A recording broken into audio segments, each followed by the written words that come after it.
मैं एक चीज कहना चाहूँ कि ये बात यहाँ बैठक आयोजित करने का जो फैसला था वो पीड़ित पक्ष का ही था। ये हम लोगों ने उनको अप्रोच नहीं किया, उन लोगों ने हमें फोन किया था और डॉक्टर साहब के हम सब बैठे थे। इससे पहले हम 20 तारीख को गांधी पार्क में भी बैठ चुके थे और गांधी पार्क में अधिकतर सभी लोग थे। वहाँ शोभा रानी जी भी थी, हम भी थे, रामेश जी भी थे और शिवचंद्र डॉक्टर साहब भी थे। वहाँ कोई भेदभाव मतभेद या कोई ऐसा कोई मनमुटाव वाली स्थिति नहीं थी।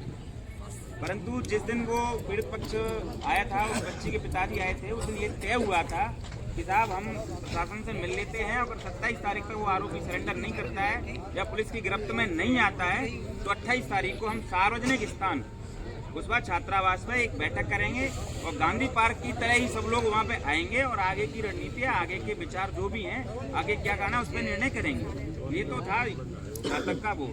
और जैसा कि अभी गौरी शंकर जी सरपंच साहब बता रहे थे, मैं उनकी बात से पूरी तरह सहमत हूँ, पूरी तरह एग्री करता हूँ कि वो पक्ष अगर राजीनामा कर ले तो हमारी बेइज्जती होना तय है।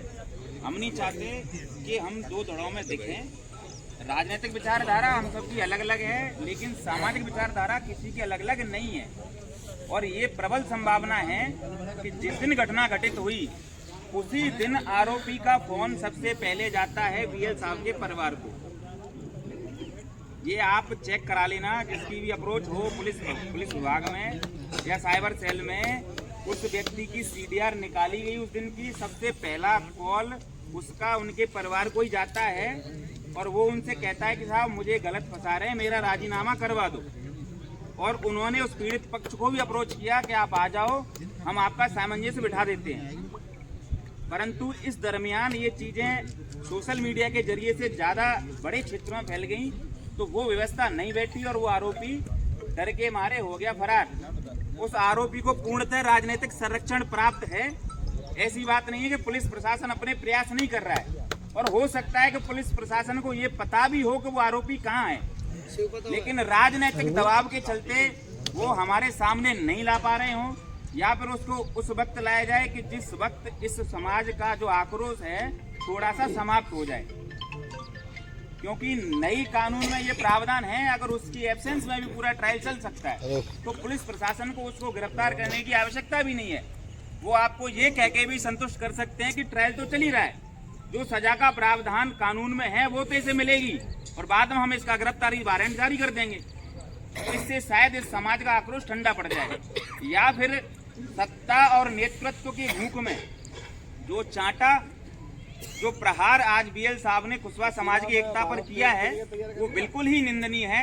यहाँ जिस दिन हम चाहे, भाई ऐसा पहली बार नहीं हुआ था कि हम लोगों ने ये इच्छा जाहिर की कि एक समाज की बेटी के साथ अन्याय हुआ है, हमारे पूर्व विधायक शिवराम जी इस दुनिया को छोड़कर चले गए हैं, तो इस कार्यक्रम को थोड़ा सा आगे शिफ्ट कर दिया जाए। और ये पहली बार नहीं होने वाला था, ये 2015 में भी हो चुका है, ये कार्यक्रम पोस्टपोन हो चुका है, तो ये कोई नई चीज नहीं थी, तो ये कोई नई बात नहीं थी। लेकिन जिस दिन यहाँ नहीं आना चाहिए था उस दिन बीएल साहब यहाँ आए, और जिस दिन आज आना चाहिए था उस दिन वो नहीं आए। ये बिल्कुल ही निंदनीय है, हम उनकी बात से बिल्कुल ही सहमत नहीं है। उनको ये जो समाज को दो जगह बांटने का काम बीएल साहब ने किया है वो बिल्कुल गलत है। और ऐसी बात नहीं कुशवाहा समाज साथ नहीं है, तारीख का ऐलान वो कर दें, कोई दिक्कत नहीं है, हम कर दें, कोई दिक्कत नहीं है, वो ही कर दें, हम फिर भी उस दिन यहाँ धौलपुर में मौजूद रहेंगे। वो तारीख का ऐलान कर दें कि हम उस तारीख को आंदोलन करेंगे, मैं सबसे पहले वहाँ आपको सामने खड़ा मिलाऊंगा, मुझे उससे कोई आपत्ति नहीं है और ना ही समाज बंधुओं को कोई आपत्ति होनी चाहिए। लेकिन ये प्रतिष्ठानों में जो अलग अलग बैठक हुई वो बहुत ही गलत है, ये नहीं होना चाहिए था, और ये आगे आने वाली पीढ़ियों के लिए भी ये गलत संदेश है, और अन्य समाज भी हमारी समाज की निंदा करेंगे और ये हमारे समाज के लिए भी ठीक नहीं है। और ये जो अभी बातें हो रही थी कि हम किसके लिए इकट्ठे हुए हैं, तो मैं पहले भी बता चुका हूं कि ये पीड़ित पक्ष और लड़की के पिताजी ने ही ये स्थान चयन किया था और तारीख चयन की थी। हम लोगों को गुमराह किया गया या राजनीतिक दबाव में करा गया या फिर नेतृत्व की भूख के लिए ये सब नाटक किया गया।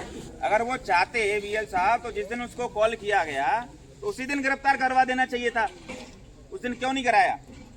या तो ये सब ढकोसला है, पूरा एक लेआउट तैयार किया है उन्होंने अपनी राजनीति को थोड़ा ऊपर ले जाने के लिए, या इसके पीछे और भी कारण रह सकते हैं, राजनीतिक कारण रह सकते हैं, क्योंकि रूलिंग पार्टी के विपक्ष में वो आज की टाइम में विधायक बन के बैठे हैं। हो सकता है रूलिंग पार्टी का दबाव हो उनके ऊपर कुछ भी कारण हो सकते हैं, मुझे ये नहीं पता, परंतु ये जो आज हुआ है वो बिल्कुल गलत हुआ है, ऐसा नहीं होना चाहिए।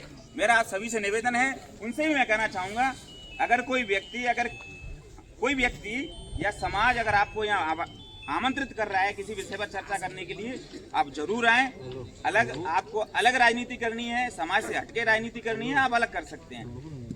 आपको समाज की जरूरत पड़ेगी, आने वाले चुनाव में पड़ेगी। हमें या समाज को आपकी अति आवश्यकता नहीं है, समाज की आपको जरूर आवश्यकता पड़ेगी, ये मैं उनसे कहना चाहता हूँ। राम राम।